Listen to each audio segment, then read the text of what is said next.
Саламатсыздар ма, құрметті әріптестер? Сіздерге 8-ші сыныптар үшін керемет құрылымы жақсы жасалған ашық сабақты көрсеткім келеді. Бұл жерде үшбұрыштың аудандарына, яғни қазір біз төртбұрыштар мен үшбұрыштардың аудандары деген бөлім өтіп жатырмыз. Сол жерде 8, 1, 3, 12-ші оқу мақсаты. Үшбұрыштың ауданы формулаларын қорытып шығару және қолдану. Бұлай бізде ынтымақ, бірлік, келісім, ең асыл байлық ел үшін, яғни құндылықтарға баулимыз. Ұйымдастыру кезеңінде оқушыларды түгелдеп жағымды ынтымақтастық ахуалды ортол деген программада орнатамыз. Қазір бұған жеке тоқталамын. Одан кейін әжеммен бірге әдіс арқылы 3 топқа бөлесіздер. Осы жерге Пифагор теоремасы, осылай үшбұрыштардың атын қойсаңыз болады. Немесе тең қабырғалы үшбұрыш, тең бүйірлі үшбұрыш деп аттарын жазып қойсаңыздар болады. Үй тапсырмасына мына есепті бердім. Бұны алмастырып әдіс арқылы тексересіздер. Қабырғалары 5 см, 12 см, 13 см болатын үшбұрыштың ауданын табыңдар. Үшбұрыштың тікбұрышты болатынын көрсетіп, біз Пифагор арқылы дәлелдеп, яғни тікбұрышты үшбұрыштың ауданы катеттердің көбейтіндісінің жартысына тең. Миға шабуыл әдісі арқылы мына есепті оқушыларға ұсынасыз.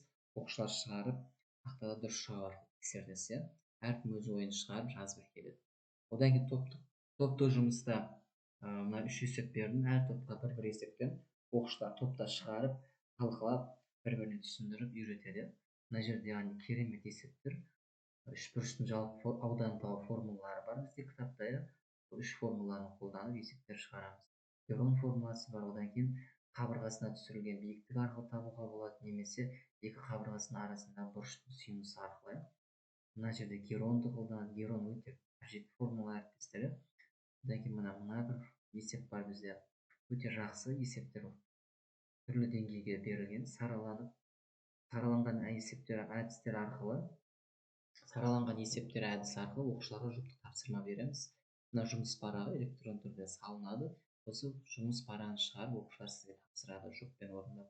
Жеке тапсырмалар ой додасы арқылы кітаптағы есептер беремін. Бұл жерде мына шешуімен тұр. Одан кейін семантикалық карта әдісі арқылы сабақ бекітеміз. Рефлексия, шам рефлексиясы.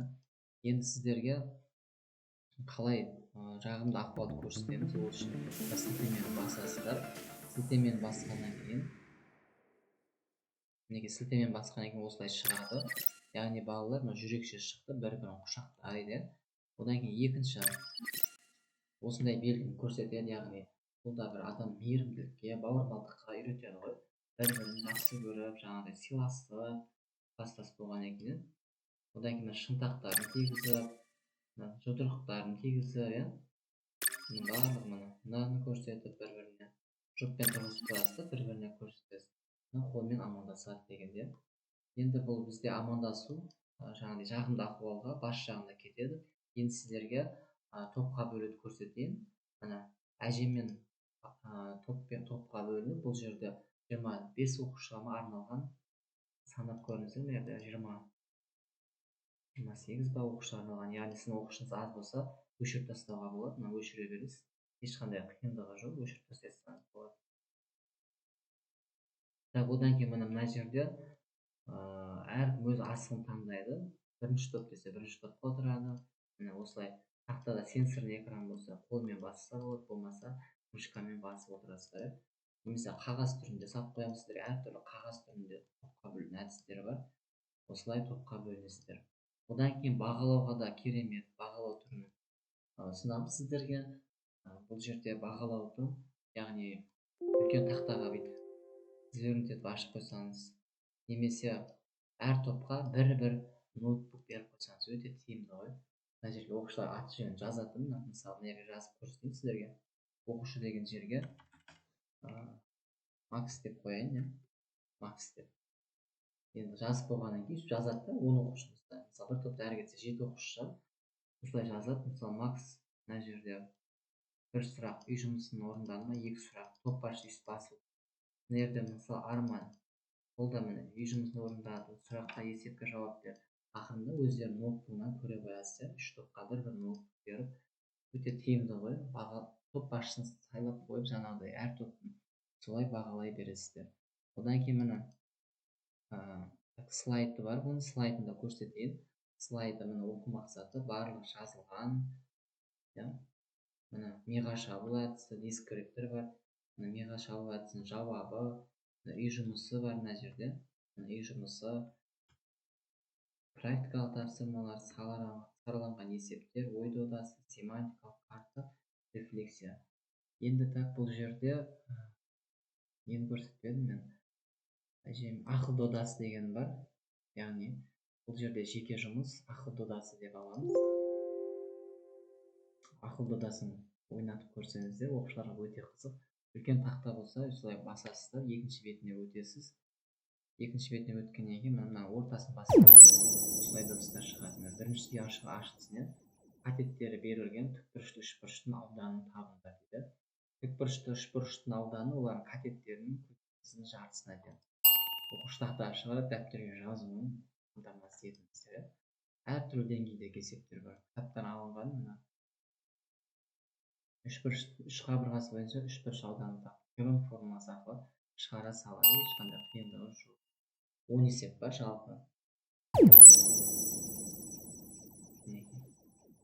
Бұрыштың ауданын табыңыз деді.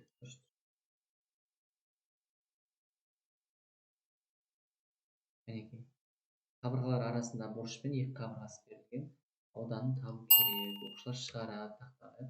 Өте қызық, 10 есеп бар яғни бұл жерде так бағалауды көрсеттім, слайдты көрсеттім, топқа бөліну, рефлексия, шам рефлексиясы. Шам рефлексиясында көрсете салайын. Одан кейін жұмыс парағы бар. Қымырдың ішіне салынған жұмыс парағын PDF түрінде сіздерге береміз. Яғни шам рефлексиясы да өте жақсы. Осы сабақта қолданып жатырмыз. Егер бұл ұнамады десеңіздер, басқа да түрлерін жібереміз, қағазша түріндегі. Мына жер бала сәл қимылдайды, баланың үстін басса. Сабақ түсінбедім десе, қызылды басса, сарыны басса, осылай сандар көбейеді. Егер сабақ түсіндім дегенді басса, балаларыңыз, оқушыларыңыз көбісі, онда сіз оқу мақсатына толықтай жеттіңіз деген сөз. Назар қылып тыңдағандарыңызға көп рахмет. Аман саулықта жүздескенше. WhatsApp нөмірімді қалдырамын, өте тиімді бағада. Алдын ашық сабақ алған әріптестер комментарий, пікір жазып жіберсеңіздер. Сіздердің қолдауларыңыз мен үшін өте маңызды. Сау саламатта болыңыздар. YouTube каналға тіркеліп, лайк басып қойыңыздар, қолдаңыздар.